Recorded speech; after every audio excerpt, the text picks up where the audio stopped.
I'm going to replace these two basin taps. The one on the right, the cold one, as you can see, is dripping, and the rubber washer inside has gone. Now what I could do is, there's other videos obviously watch of this, you can remove the top, you can remove the gland, you can replace the rubber washer inside, but in my experience what you tend to find when you do that is the brass spigot that the washer connects to. Now you can clean that up, but sometimes if it's scored heavily or it's very old, you can spend a lot of time trying to get that nice and flat for the rubber washer to sit on. But for the price of these taps now, you know, when you can buy a pair for £10 to £20 off eBay, and I know they're not top quality, but if you buy two at a time, you've got the parts to replace them in the future. It could last quite a few years.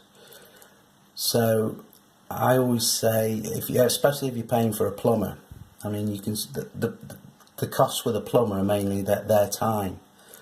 So if you're going to employ a plumber to change the washer, they could change the washer, they could clean the spigot at the bottom, and you could still find that it may leak now and again, or you have to put an awful lot of pressure onto the tap just to shut it so it doesn't drip again.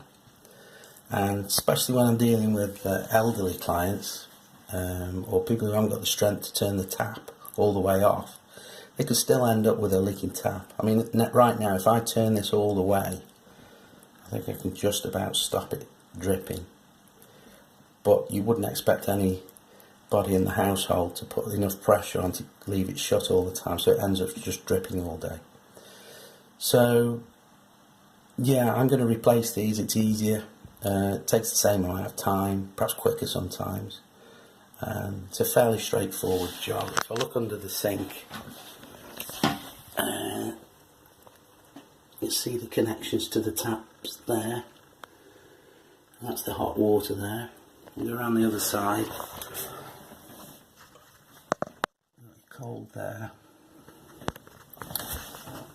See the tap at the top there. Now we've got no shut-off valves here.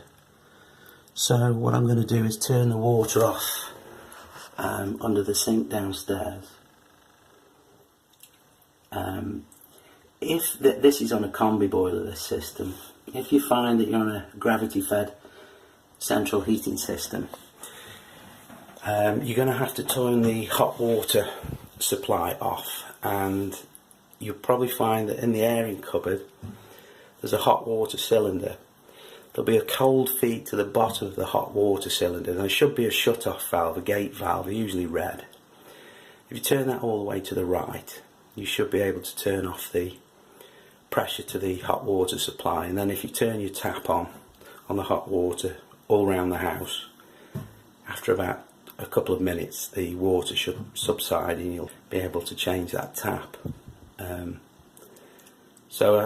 Obviously before you even start this job, just make sure you've got time to do it. You know, I don't know if it's the first time you've ever done this. I mean, it's an awkward job. It's an easy job, but it could take, I don't know, 2-3 hours. Plus obviously do it at a time when the DIY shops are open. And just make sure that, I mean, if you were going to do this job, most of the time I would suggest putting a valve in here on the pipe. You know, you can put an isolation valve on there, which would turn the water on and off. So when you do this job again, or you ever have a problem, you can just turn it off here, rather than going to the stop tap or the airing cupboard to shut off the hot water supply. So I'm going to do that now, come back, and then we'll do the next stage. Okay, I've turned the water supply off. Just open these valves. That's it. That's okay to do it. I'm just going to go underneath now and start removing the taps. This is the tap spanner I'm going to use. It's adjustable, so you can turn it one way when you grab hold of the nut. You can tighten, and the other way, just turn it over and you can release the nut. Just show you how that works. Okay, so here's the first awkward bit. Got the tap spanner here, and what you're going to do here is you're going to disconnect this nut on the top. There. Just get that up. On there, if you can see that. So that's the connection to the bottom of the tap there. So I'll show you what's inside it when I undo it, but I'm just going to try and turn it to the left. The tap on the top might move, it might be loose, but usually with a sharp bit of force you can just release it without the tap spinning around. You might want to get somebody to just hold the tap at the top just in case. I'm going to turn it now. And that is on. Let's go. Let's turn now. Once you've initially got it released, it's okay after that. So you can just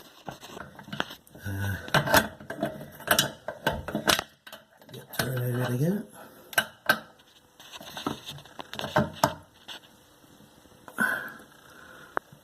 And now it's turning. Make sure you've got a towel underneath to catch any water from the pipe. And that's going in there. So that's it. So you're going to do both of these either side,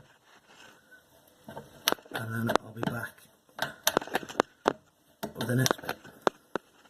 Okay, so the pipe's off now, and luckily it looks like they're on push fits in the wall. So they've used copper on the front here, so got a little bit of movement out of the way. You might not have that, but I've been a bit lucky there. So same as the nut connecting to the spigot there, there's a plastic nut on the tap. I'm going to do the same again and get the tap spanner around and undo that.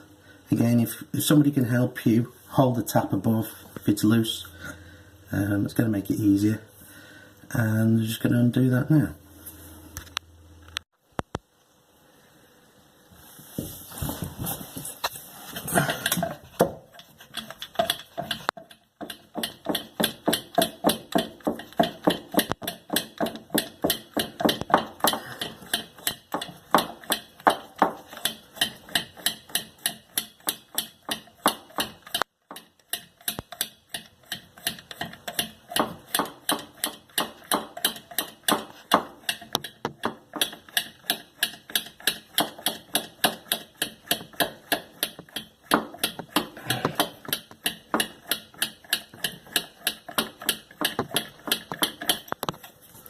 Okay, that's off. Idiot that I am. As you can see here, I've knocked the chain connection off to the sink for the plug. So you can see I've had to take it off. I've just broken that. These are the things that can happen. Must be made of paper, this must be. So I'm going to have to replace that as well when I've finished. So that's it. So the tap shut, left out. That's it.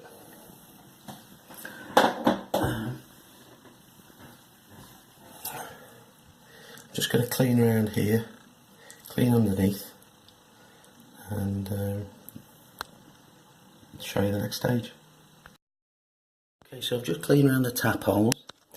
And just to show you inside there, that's where the nut's going to attach to the tap in a second. Now inside you can see it's brown in colour around the edge. That's a fibre washer. We're going to have to change that in both nuts. So I'm going to show you the fibre washer now. Okay, so for Basin taps, they're going to be, you have to look for a fibre washer for tap connector 1/2 inch. So they're just virtually like paper. So you take one of these out. We're going to have to firk with a screwdriver the old one out and then put the new fibre washer on, and I'll show you that when it's done. This is the old one removed. They look a bit bigger than the new ones, but what happens is they absorb the water and they expand to make the seal. So we've got the tap there, or the pipe, sorry, and I'm going to put that on there.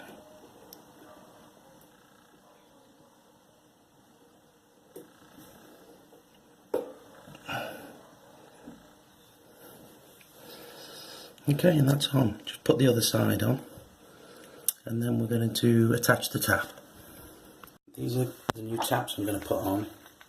Standard traditional tap. I think they were about, I don't know, £15 off eBay.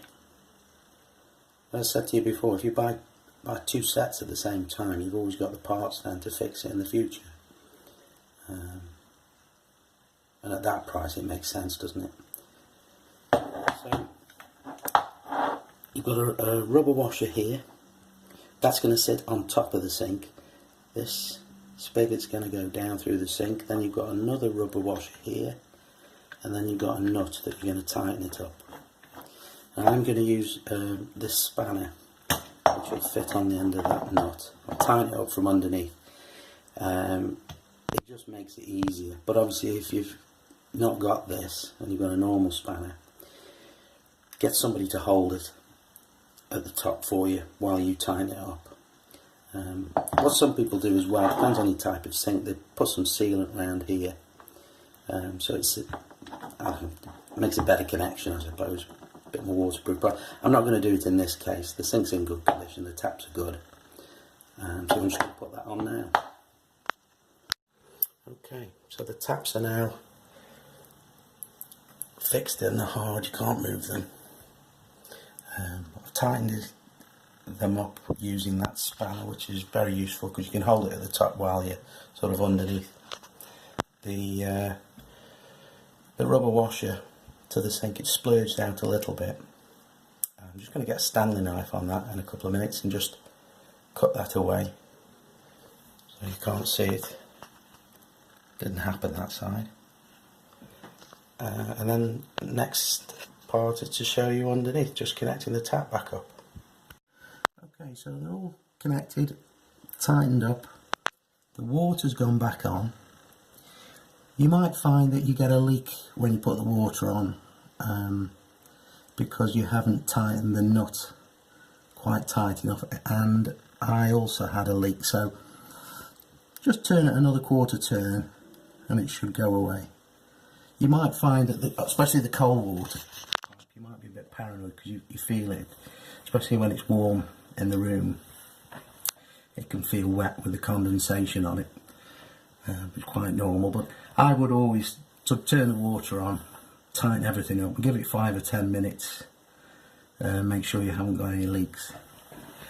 So if we just go upstairs, there we go. So the taps are connected. I've cut the excess rubber off around the tap, that's fine. As a temporary measure, I've just glued the plug back on with some silicone. I'm going to order a new one and replace that. So that's it.